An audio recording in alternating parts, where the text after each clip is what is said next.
What is going on, everybody? It's Clint back here from the Die Hard MMA podcast, coming to you with Odds HQ for another episode of Total Madness. This week we've got UFC 253, and I couldn't be more pumped about this one. This is such a great card top to bottom. Let's break down the totals. If you don't know what we do here, if this is your first time viewing Odds HQ, first off, welcome. Thank you for tuning in. Do me a favor, hit that like button, hit the subscribe button for more content like this every single week. What we do on this show is we don't give straight fighter picks. We break down the totals. That's right, over and under, usually set at 1.5 rounds or 2.5 rounds, and we make leans, picks, and bets on which ones are going to be the best for you this weekend on Saturday. Starting at the bottom of the card, we've got Daniello Marquez taking on Cadiz Ibragimov. This is an exciting fight in my opinion, where we've got Daniello Marquez making his UFC debut. He doesn't have a ton of fighting experience, and he's got a questionable level of competition. Cadiz Ibragimov is a 0-3 UFC fighter, somehow miraculously getting a call back here for a fourth fight. He's been finished in 2 out of his 3 fights, most recently knocked out just about a month ago, and he's making a quick turnaround here. The total is set at 2.5. It's juiced -135 to the under, plus 115 to the over. This is a spot that I do like the under. I think if you're going to make a bet, that would be the best way to go on it, because we've got Daniello Marquez, who's a high-level Brazilian Jiu-Jitsu practitioner under Damian Maia, who we know is one of the best submission artists in the UFC today. Cadiz Ibragimov has a solid striking game, forward pressure, constantly looks to bully his opponents, but he empties the gas tank, and if he can't get you out of there early, he's a sitting duck. And honestly, I think Marquez is going to snatch his neck up and end this thing in round 2 with a submission. So that under 2.5 rounds, even it juiced at -135, I like that. And we do have to remember, we're in the big cage. We're back on Abu Dhabi. We're back on Fight Island. So because of that, we've got more room to work with. A lot of these totals, we've got to keep that in mind. There's a ton of action in the small cage in the UFC Apex, but in the bigger cage, these folks have more room to move around. So this is a spot where I think Marquez either gets completely exposed for not being UFC caliber, Cadiz probably knocks him out, or Cadiz gets tired like he always does in round 2, gives his neck up, and Marquez gets a submission victory. I think there's a good chance of a finish in that fight. Next up, we've got Jeff Hughes taking on Juan Espino. We've got the total set at 1.5. Over 1.5 is -160. Under 1.5 is +140.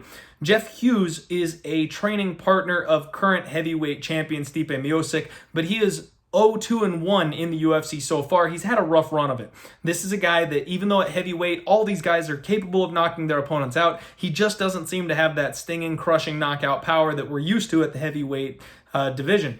Juan Espino, on the other hand, is an extremely decorated grappler, high-level Brazilian Jiu-Jitsu practitioner, big-time wrestler. It is no secret what he wants to do. He wants to put his opponents on the mat and then grind them out or submit them. He does have these giant meat hook fists that he is more than willing to club people to get them to the mat, and he's got some pop on those punches.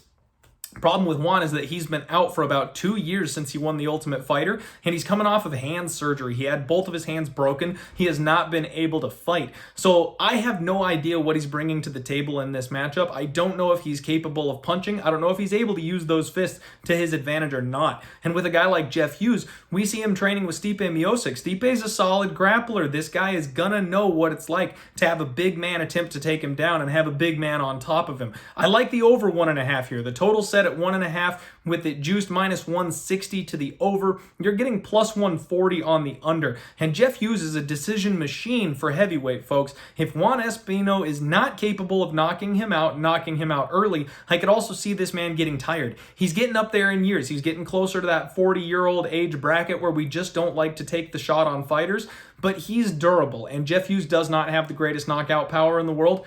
I can see this one squeaking over that 1.5 rounds. -160 is a little bit steep, but I do think this one goes over. William Knight taking on Aleksa Camur. We've got the total set here at 1.5 rounds. Over 1.5 is -120. Under 1.5 is +100.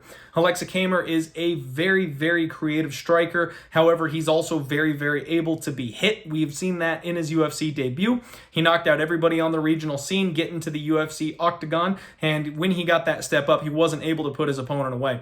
William Knight, we've seen him on the Dana White Tuesday Night Contender Series. He's only got one loss. That one loss is by knockout, but he was taking on another absolute monster and a power striker. So this is a spot where both these guys are more than capable of landing a knockout. I like to have two fighters that can both contribute to an under if I look to make that bet.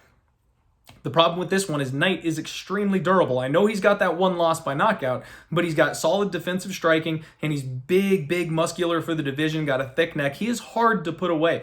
So Aleksa Camur is going to come out, be flashy, try and play the range game, but if he slows down in round 2, I think William Knight's got a good shot at landing that knockout. Aleksa Camur, though, when he's athletic fast, when he's on point early in the fight, he can absolutely clip William Knight and put him down. So under 1.5 is probably the way I would have to look at even money plus 100, but honestly, this isn't one that I'm interested in taking that stab on because Camur may absolutely respect the striking of William Knight a little bit too much. Maybe he plays too far on the outside, doesn't really want to get into a firefight, and we have seen William Knight land a bomb in the 3rd round to get a knockout. This fight could go over, so I'm not suggesting betting on it, but that's what this pick show is all about, right? If I had to make a bet, I would bet the under 1.5. Luckily, we don't have to make a bet, so probably just pass.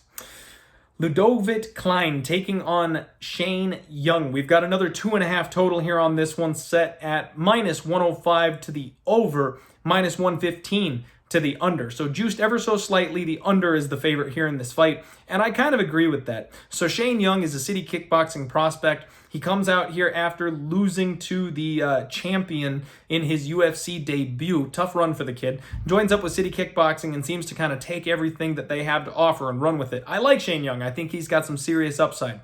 Klein coming in here on short notice, but this dude's got power. These guys are going to bang, and both of them are totally hittable. Both of them are capable of ending the fight. I think the under 2.5, if you're going to make a play on this one, is the way to go. Diego Sanchez taking on Jake Matthews. We've got the over 2.5 set at minus 160, under 2.5 plus 140. This is a spot where I think I would have to play the under 2.5 if I was going to make a bet on it, simply because Diego Sanchez is what he is today. Now, I know a lot's been made about his durability, his defensive ability with the school of self-awareness. I don't know how much there is truth to that, but Jake Matthews is a fighter who he's not much of a finisher. If he gets his opponents on the ground, he's got some devastating ground and pound, but he is also more than content to just stay on the outside and pick his shots. He really could look to coast and pick Diego Sanchez apart for a full 15 minutes here. However, it would behoove Jake Matthews to make a statement in this spot, put the veteran on his ass, and beat him to a pulp. So we could absolutely see either spot taking place. With that 2.5 line, I would lean more towards the under at plus 140, getting that extra juice, that plus money, that value, that Jake Matthews is going to have enough in the tank to go ahead and take out the veteran Diego Sanchez. But again, this is one that, as the week has gone on, I kind of thought I liked that pick. I thought that would be an official bet for me earlier in the week. I'm trending off of it. I think Jake Matthews could take this thing by decision and not just have that sense of urgency to get Diego Sanchez out of there. And Diego Sanchez is such a wild card. I lost a bundle betting against him when he took that knee disqualification in his last fight. So I think a pass is probably just the best option here. Alex De Silva taking on Brad Riddell. We've got another 2.5 plus 110 to the over 2.5, minus 130 to the under 2.5. This is another spot where more than likely I would favor the under. We've got Alex De Silva, who is a big-time Brazilian Jiu-Jitsu practitioner. He's got nasty elbows, especially from the ground. If he can control you on the mat and rain down punishment with those long limbs, he can absolutely get a ground and pound TKO. Brad Riddell is one of the striking coaches over at City Kickboxing. This dude is phenomenal on the feet, and he's got a good takedown defense and get-up game. I know the stats don't necessarily support that, but even though he got taken down in his last couple of fights, he was never on the mat for more than just a couple of seconds, and he was already working his way back up. So I don't think De Silva's going to be able to take Brad Riddell down. I think this is going to be a striking match, and if Brad Riddell's got 15 minutes to work, he absolutely could find that button. Now, if Alex De Silva gets it to the mat, he is capable of getting the back and getting a choke. He is capable of landing some elbows and getting a ground and pound TKO. The under 2.5 is probably the way I would look in this spot if you were going to bet the total. Hakeem Duaru taking on Zubaira Tukhugov. We've got another total set at 2.5. Over 2.5 is minus 200, juiced heavily to the over. Under 2.5 is plus 170. And honestly, this is the one that I'm looking at. Hakeem Duaru, they call him Mean Hakeem for a reason. This guy is absolutely vicious. He swarms his opponent. He overwhelms them with volume. Big time striker. He's very, very physically strong, underrated. I like Hakeem Duaru a lot. The only issue for me with Hakeem Duaru is that he's a little bit chinny. We've seen him rocked. We've seen him clipped. No one's ever been able to really put him away just yet, though. He has the ability to get back up and keep on pushing. Zubaira Tukhugov, this kid is showing massive, massive improvements every time we see him in the cage, and he is a first-round knockout machine. He starts hard in the first round. He really goes for it. So I think this is one where if it's early, it's Zubaira. If it's late, it's Hakeem. Both these guys are capable of finishing the fight. If Zubaira Tukhugov gets gassed out grappling Hakeem early to try to slow him down, Hakeem's not slowing down late. He can get a TKO victory himself later on in the fight. But if Hakeem gets clipped early on by Zubaira, I think he puts him away. This is a guy with a killer instinct. He's not going to let him recover. He'll dive on him, put that grappling to use, and either choke him out or ground and pound him out. That under 2.5 at plus 170, very enticing to me in this spot. Sijara Eubanks taking on Ketlen Viera, the women's spotlight fight of the evening. We've got another total set at 2.5 here. Over is minus 335, and the under 2.5 is plus 275. We always see massive favorite lines for the women's fights going to the over. More often than not, the women's fights will make it to the judges' scorecards. In this spot, we've got the ever-durable Sijara Eubanks. She only ever goes to decision. And then Ketlen Viera, who's just a monster finisher. She's capable of submitting her opponents. She's capable of knocking them out. But going up against a durable opponent like Sarge, we got to wonder if that's going to be the case. If I had to look a spot on this one, I would say, again, I'd probably look at the under because there's no way I'm betting minus 335 when you've got someone like Viera and the finishing ability she brings into the cage. Plus 275, not a bad price to see if she goes ahead and gets it inside the distance. However, I don't think Sijara Eubanks can really help us out here. We're mostly just betting on Ketlen Viera in this spot, so maybe there's better ways to approach it. And again, this is probably one that's better off just being a pass. Brandon Royval taking on Kai Kara France.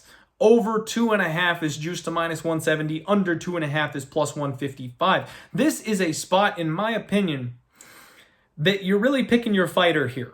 So if you think Kai Kara France wins this fight, you think he's going to play the outside. You think he's going to stick and move, defend the takedown, make sure this fight stays standing and gets it to the judges' scorecards. That's what that minus 175 says. If you're going under 2.5 at plus 155, you're saying Brandon Royval is going to get the takedown. You're saying Brandon Royval is going to hit Kai Kara France with a big knee or a spinning elbow that he doesn't see coming, rock him, drop him, and then choke him out once it hits the floor. The under 2.5 really is supported by Brandon Royval's fighting style. The over 2.5 is really a bet on Kai Kara France. So again, you're kind of picking your opponent here. Rather than picking a total, you're picking a side with the way these are lined. I don't see Kai Kara France ending Brandon Royval inside the distance. And even though Royval could potentially squeeze out a split decision, it's less likely. So just kind of pick your poison in that one. I don't think the total is the best way to go on this particular fight. We've reached the co-main event of the evening. We've got Jan Blachowicz taking on Dominick Reyes for the newly crowned title of light heavyweight champion. Total is set at 2.5. The over 2.5 is minus 130. The under 2.5 is plus 110. And folks, I've already got a bet on this one. If you don't follow me, head on over to Twitter at DieHardMMAPod. I have an official bet on this one. I'm on the over 2.5 in this spot. I know there's a lot being made out about the power of both these fighters, but when you look back at their records, realistically, both of them have been knocking out chinny opponents. Whenever they fight somebody who's durable and someone who's dangerous, both of them more often than not go the distance. And we see that in this exact spot as well. Neither of these guys is chinny. Neither of these guys knocks out overly durable opponents, and they're both going to respect one another's power. So even though there is a chance for this thing to end early, I think there's more of a chance it makes it to the championship rounds. Both these men know what's on the line. Neither of them are looking to dump their energy early and then be vulnerable to a finish themselves late. I think they're going to take their time, feel each other out. I wouldn't be surprised if Jan tries to grapple a little bit, maybe push Dominick Reyes up against the fence. I don't think this one ends early, even though there's tons of talk about the knockouts. I'm on the over 2.5. I got it at a better line a little earlier in the week, but I still like it here at minus 130. Main event time, we've got Paulo Costa taking on Israel Adesanya. The total once again set at 2.5. Over 2.5 is minus 145. Under 2.5 is plus 125. So I know this is the exact same situation as the last fight, folks. Make sure you follow me on Twitter. I got in on the over 2.5, and I got in earlier this week. We got a much, much better line. And at minus 145, it's getting to the point where I'm not sure I like it quite so much. The value is starting to dry up, but that's really the way I've got to look here. Paulo Costa has been nothing but durable in his UFC career. He's knocked out some people that don't belong in the division with him. He's knocked out some chinny fighters. This guy brings heat. He absolutely does. But when he doesn't get that first round finish, he goes to the judges' scorecards. We saw that in the Yoel Romero fight. He just wasn't able to destroy an older opponent.